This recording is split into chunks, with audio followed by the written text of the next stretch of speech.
After the Battle of Dusseldorf, the Swedish army crossed the Rhine. The French reorganized, and both armies clashed again just outside Paris. Both armies arrived at evening and made camp. The next day would decide the fate of France. The French spent the night crossing supplies and ammunition through the river. At 7 a.m. both sides were ready to fight, but conq decided to hold his ground and let the Swedish come. It is possible that he was concerned about his raw conscripts and unexperienced officers.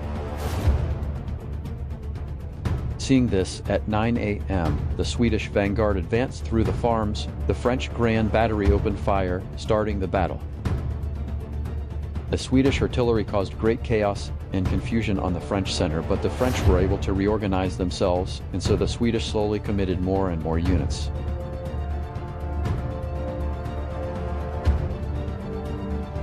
Around midday, the Swedish finally advanced, taking positions along their vanguard. Even with this threat, conq did not attack, and precious time was lost.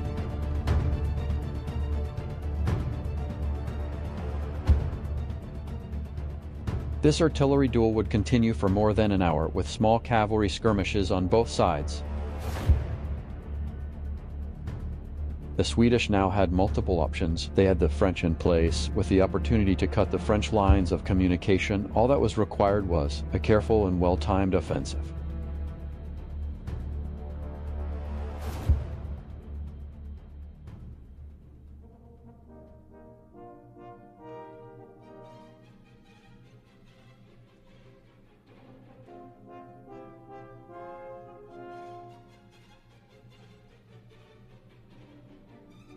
The Swedish army had now fully deployed, forming a line along their artillery.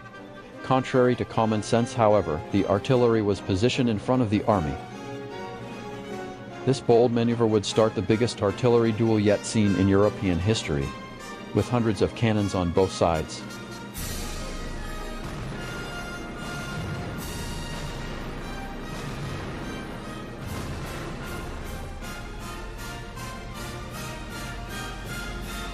This huge thunder began harming the French center, forcing the generals to commit reserves.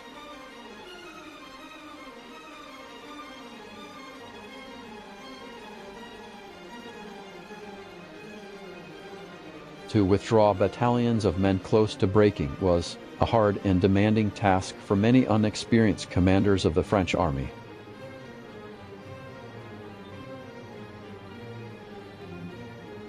Seeing this, the Swedish advanced their battery even further. The cannons now fired what looked like volleys, smashing great holes in the French army, and the French center began to crack.